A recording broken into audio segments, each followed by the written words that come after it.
बिस्मिल्लाहिर्रहमानिर्रहीम। खातिन हज़रात, मैं हूँ अख्तर अब्बास और आप सबको मेरा सलाम पहुँचे।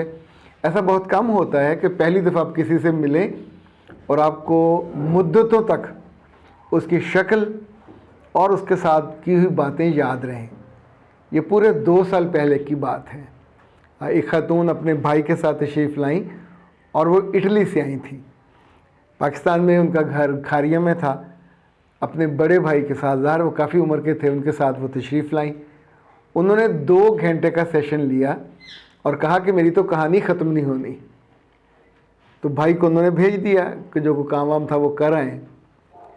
तो मुझे उनका पहला जुमला याद है कि सर, मैं आपकी माँ की उम्र की हूँ, उसके आसपास।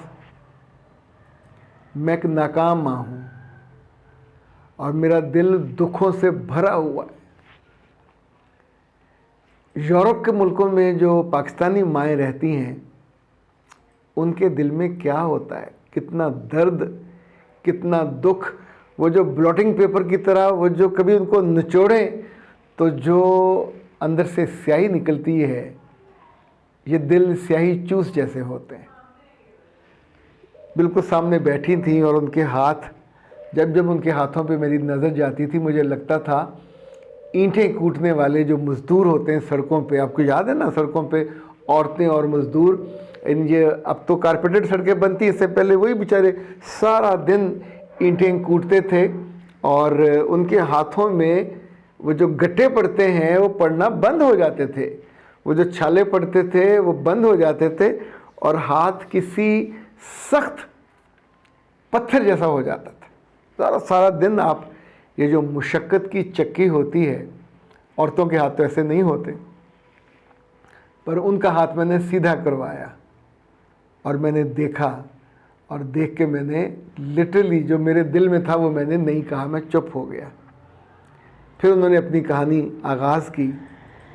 2 साल के बाद कल ये कहानी मुझे याद आई, चूँकि कल भी एक माँ से रब्ता हुआ।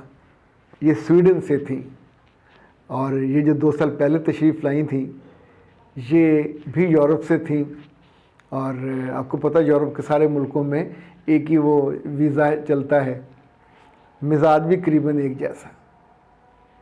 इनके 3 बेटे थे, कोई बेटी नहीं थी।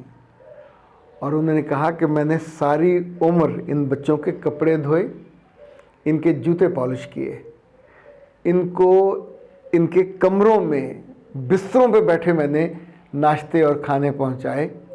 जब ये सुबह कोई कॉलेज जाता है, कोई वहाँ जाता है, ऑफिस जाता है, तो मैं अपनी दुआओं से इनको रुखसत करती हूँ।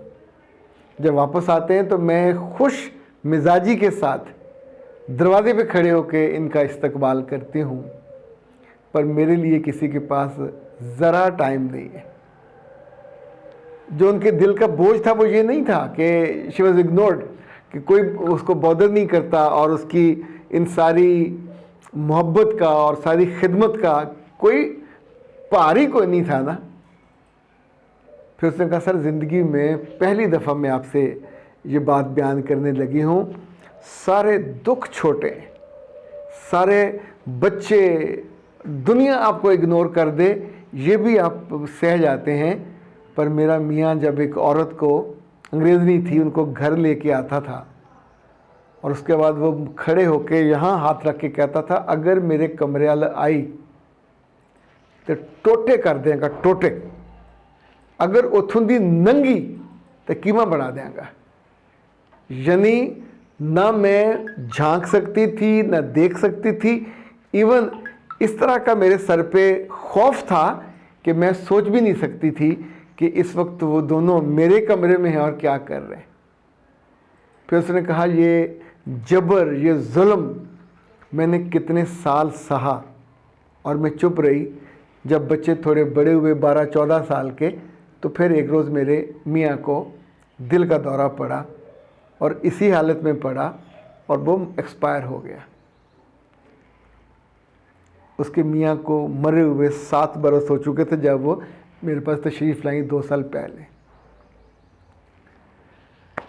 आप सोचिए कि जो दुख है इसकी कितनी जहतें होती हैं और वो दुख जो मर्द नहीं सहते औरत सहती है, उसकी कितनी जेतें होती हैं।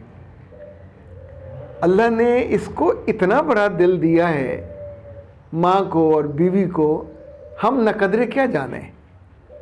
बहुत सारी चीज़ें जो हमारे लिए बिल्कुल बेमानी होती हैं, बेवुकत परेकहा जैसी, उनकी ज़िंदगी चूस जाती हैं, खा जाती हैं। वो कहती मैं सोचती हूँ तो मेरे पास खुश होने का कोई लम्हा भी नहीं है। 3 बेटों के बावजूद, चूँकि 3 में से जो मंझला बेटा है उसने इनसे कहा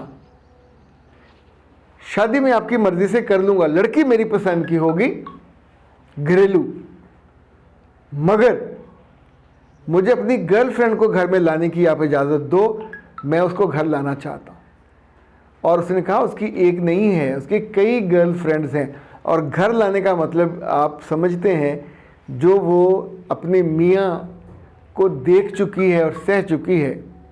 मैं जब कभी कभी कहता होता हूँ ना कि जो मर्दों का नुत्फ़ा है, जिस जैसा बाप होता है वैसा ही पेड़ वैसा ही फल होता है। उस बीच में उस माँ से गलती क्या हुई कि बच्चा भी वैसा निकला। आप भी तो गौर कीजिए, कभी आपको भी सोचना चाहिए। उसने सिर्फ अपने आप को एक माई बना दिया, काम जिसमें हाथों पे गट्टे पड़ गए। हर लम्हे वो कहती है को मेरी हमसाई कोई अंग्रेज़ औरत मुकामी आ जाती है तो वो टाइलों में अपना चेहरा देख के ऐसे मुझे देखती है कि तुम चीज़ क्या हो। यानी दिन में आप 2-2 दफ़ा डस्टिंग कर रहे हो, मॉपिंग कर रहे हो, घर आपने चमका के रखा और दिल आपका बिल्कुल बुझा हुआ हो। 3 बेटे होने के बावजूद आपको ये यकीन ना हो कि आने वाले चंद बरसों के बाद मैं कहाँ पड़ी होंगी। ये तीनों उड़ने वाले पंछी हैं जो उड़ जाएंगे।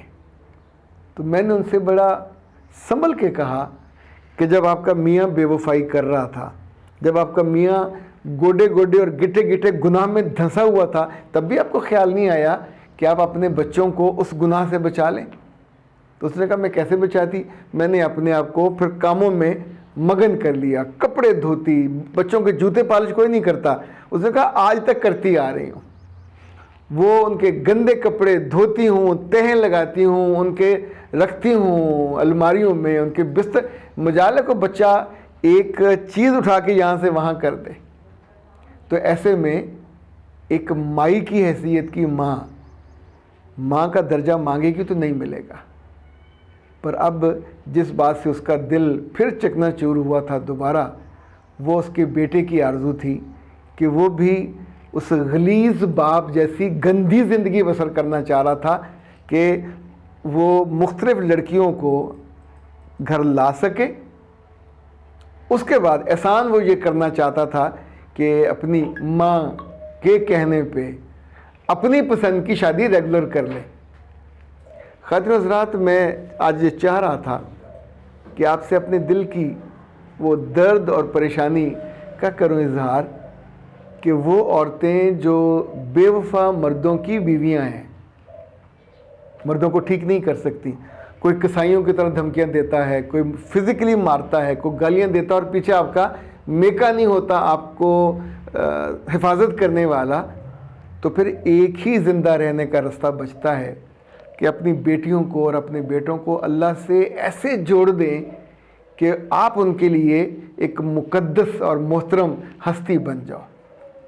कोई बच्चा और कोई बच्ची अपनी मर्ज़ी से माँ से मोहब्बत नहीं कर सकता जब तक आप उसे स्पिरिचुअली अपने रब के साथ वेल कनेक्टेड नहीं कर देते। अच्छा, अल्लाह से आपने जोड़ा नहीं है, इस्लाम से जोड़ा नहीं है, नमाज वो पढ़ते नहीं है, कुरान वो उठाते नहीं है, तो अब जब उनकी उम्र आएगी जवानी की, उन्हें हॉन्ट कौन करेगी? औरत, नंगी औरत, वो भी अवेलेबल औरत, माँ नहीं करेगी। माँ उसके लिए अच्छा किसी ने अचानक मर जाए तो बल्दिया वालों को फ़ोन करेंगे कि घर में एक डेड बॉडी है, ले जाएं। ये वहाँ जाके भी बॉदर नहीं करेंगे। दैट्स व्हाट जो मिसिंग है बीच में। अल्लाह ना करे कुछ और लोगों को, कुछ और औरतों को भी ये देखना पड़े। उस वक्त से पहले संभल जाना चाहिए, उस वक्त से पहले अपने बच्चों को प्लान करना चाहिए। इजाज़त दीजिए। अस्सलाम वालेकुम।